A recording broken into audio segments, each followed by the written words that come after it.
Lights on, cameras, lock, let's roll. Racetrack king, out of control. Speed so clean and the crowd go wild. John Candy live, we bring that style. We race, no break, that's right. John Candy live, keep the finish line bright. Racing on speed, John Candy live. Let's roll. JCL in control. Let's go. JCL Candy ho. Let's go. JCL in control. Robby Claborn, man, what's up? You've been the talk of the town. We've been talking about you every time on the podcast and everything, man. You have really done a phenomenal job turning this place around. Like, the track prep has been great, basically, ever since you took the reins over. And you know, it's a lot of work, man. Just this week, I have 36 hours just this week. And, you know, I talk to multiple drivers. I'm the guy that goes out there and talks to all the drivers. I get multiple feedback from you know, a lot of them. And they tell me what they want, and I try to produce what they want, because I know if we have a bad track here, they're not going to come back. Yeah. And we already had that experience last year. So it's just a lot of work. Yeah, I could tell it's a bunch of work, because I mean, when we come here, this place, from you know, end of race on Saturday night to what it is when you come here, I mean, it looks brand. You have to rework everything, right? Yeah. It's I have so much going against me on this track, because you know, we're in a water basin. We get all the runoff from up the houses up there, the freeway. We get all that runoff. So not only do we get the rain runoff, water runoff, we're in a basin. The water table here is 4 feet deep. So so the more laps I put on this track, the more it's pumping water out. I've always described this track as a sponge. The more I'm working it, the more it's just pumping. And once you get the race cars on, it's not stopping. It's still pumped. So I got to judge how many laps I put on the track, how much water I put on the track, and pretty much how many laps we're going to be in the night. It's that much. Is that kind of why, like, this place has always been known for having those crazy, heavy racetracks? And as the night progresses, it gets wetter and it's stickier and tackier. So is that something that somebody kind of found out later, or because this place used to be just dead fast, hooked up holes and cowboy up? So everybody knows Santa Maria Speedway as being hooked up, hammered down, wet. Sun goes down, moisture comes up. That's exactly what it is. We're racing on a sponge. We got that water table so shallow that, you know, the more you run on it, the more the water's coming up. The NARC race, you know, we got a little bit of rain the week before. And when I was out there packing the cushion at intermission, you can actually see the water coming out of the ground. Wow. It's that bad. So. Wow. I mean, what is your thought process in now getting it to where it's at now? Because now you've got the bottom third is like perfect, and then it starts building character as it goes up. But it's not holy, it's not ruddy. I mean, at the end of the night, you just see where that top layer of clay is starting to go. Yeah. But I mean, is that just a material issue, or? No. So, you know, talking to other drivers, this is pretty much what they want. They don't want the wet stuff anymore. So what I do, I come out here on a Sunday and I blade the cushion down from the week before, let it dry out. Come out here on Monday, rip it open and let it dry out some more. And then Monday evening, I'll start working the clay back down. So the more laps I'm putting on the track, the harder it's getting, and it's hard for the water to come through. So that's what we have going for us now on the bottom. So, you know, tonight's track is going to run similar to all year, the last 4 or 5 that we've had. It's just this week I packed higher up. That's what I noticed just walking in. I was like, oh, Robby's building the slicker part, or the more firm part up a little higher. Yeah. So, you know, I talked to 16 drivers this past week, and believe it or not, all of them said the same thing. They want to be on the wall, ripping the back deck off their car. So that's what they're going to do. I mean, it's going to run similar to all year, but it's going to be a lot more blue than there's going to be brown. So. Yeah, I mean, so in doing that, is it more blade work? Is it more truck work? Is it more less water? There's got to be a recipe, because you got that recipe for that bottom third. You just move it up 5 feet, 10 feet. I've always done the same amount of water, just because it's kind of hard to grade dust or powder. So a lot of my process is blade it from the berm up and sprinkle some water, and then blade it back down and sprinkle some water. So I'm constantly doing that Monday and Tuesday, just to get a perfect mixture throughout the whole track. And then Wednesday, Thursday, I'm still introducing water to the track, but I'm packing it more now. And then I come out here on race day at 9:30 in the morning, get a load in a water truck, and just pack for about an hour and a half. Wow. So it's safe to say you're probably going to turn more laps on this racetrack this year than any other driver could even think of. You know, I've been doing track prep here for, off and on for 12 years. I went 6 years solid, but off and on for about 12 years. And I always joke with my family saying that I put more laps on this track now than anybody else in my family. So we have fun with it. That's kind of funny too. Is we'll get people. I'll get in arguments with drivers, or not arguments, but we'll be talking. I'm like, dude, I've been to victory lane more times than you could ever think of. Because I mean, I get to go down there 4 times a night, 5 times a night. It's like I've been victory lane all the time. So, but being a track prep guy, I mean, so you have background in racing as well, right? So, yeah, I started my racing career in 2004 in a mini stock, and I raced mini stocks for a couple of years, and was doing a lot of work. I was doing a lot of traveling for work, so I sold that car, and I was out of racing all the way up until 2018. I got me a sport mod, and matter of fact, that sport mod was my cousin Austin Ruskoff's sport mod. I put it together, and I raced a handful of races in 2018. 2019, I think I raced maybe 35 races. I went everywhere. I was single at the time. I went everywhere, and I even went to it was Colorado, Cortez, Colorado, with the Bakers. Okay, yeah. Brian called me one night and said, "Hey, we're gonna go to Cortez." Like, I'm there. Let's go. Load them up. Let's roll. Yeah. So my first win in a sport mod was here, and I'm pretty sure I was the one that did the track prep that night. So I got a bunch of text messages. And we're having fun with it, but yeah, they were accusing me of knowing what line to race and. Yeah. Well, I mean, shoot, once you get on the track, I mean, everyone, you see it, you feel it. I mean, doing track prep, even just doing track prep with RC stuff, it's like, that you have no advantage. I mean, you're just out there trying to make the best surface possible for everybody. But I mean, if you personally like a heavier track, I mean, you could put a little more water on it. Exactly. Do stuff like that. But make it a little bit more fluffier. But I mean, it's a same, still, no matter what, same track for everybody. So you got brand new baby. You've got, a lot of things have changed away from the track. So how has that kind of affected? Do you still want to get back into a car? Right now you're just settling, trying to anchor your roots here? I would love to buy me a car, but I don't want any of the drama with it. The late nights in the garage, the mishaps that you have on the track. I'd love to get me a car and drive again, but somebody else can do all the maintenance to it. It got a little tough doing the track and having the baby last year.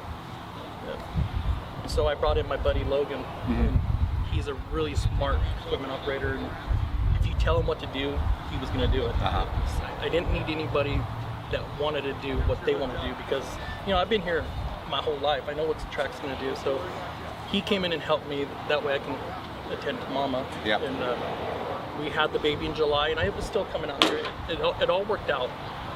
So and then Mama's she's doing good, baby's doing good, older brother's doing good, and here we are. That's awesome. So you've been coming here your whole life, right? So grew up out here. You guys are generational out here. Yep. Claborn family. So who was the first one that kind of just started up racing? It was my grandpa Les and his brother Joe. Okay. They started out here in '64 when the track opened, and then over the years, my cousin Dale, he got a car. My dad was big into enduro, and then that's when Randy and Bobby started racing late models, and Joey jumped in and he took off with it. Joey's the only one. We've been here for, I think we're over 60 years now, and Joey is the only one in the Claborn family that has a track champion. Really? Yeah. Wow. And it took all the way up to 2004 to get, plenty of seconds, won a lot of races, but yeah, he was the only one. And then that's when Austin Ruskoff jumped in, and myself, and my older brother Chris, my cousin Josh. At one year, we had 6 drivers out here for the Claborn family. Wow, that's amazing. That's the support. That's just support. I mean, Bakersfield had it. I mean, I just always talk about Bakersfield because I was there for so long. Yeah. So, you know, you have the Childers family, Yep. you've got the Bradshaws, you've got the Pounds, you know, the Irwins. All, but you have the same thing here, right? You have the Coffees, you have Simpkins. the Simpkins, Claiborns, Justin Crockett's. Crockett's. So, I mean, there's just so many big names and so many different families that, you know, that's just, I'm sure it's like that. Every track around the country is probably just, you know, it's just all about families and racing families and just eat, sleep, and breathe this stuff. So, Exactly. so 60 plus years racing here. So what do you think your biggest accolade racing wise was? Shoot, I don't know. That what felt the best? Probably that first win. Probably my first win. Yeah, that was huge. You know, my first win. It was my second year in the sport mod, and I beat one of the best guys in California. So that felt really good. Yeah. So when running all the races, all the times, when you're working on the cars, and you see something to the track, are you one to go in there and make a bunch of changes to the car, or you just like kind of come with your base setup and just really try to stick with that? Or I've always came with my base setup every weekend, and I would make minimal changes, and it helped me. You know, I've seen a lot of guys out here just changing everything, and I made minimal changes, and that's what made me better. Yeah. Well, it's like you go and throw the toolbox at it, and then you're just like, wow, this thing is just even doing even more of the same thing that I didn't want it to do. Right. So, wait, so did you ran Victory Circles? Is that what you ran? I had a Joe car, 2018, 19, and 20, and I sold that to a gal up in Marysville, I think.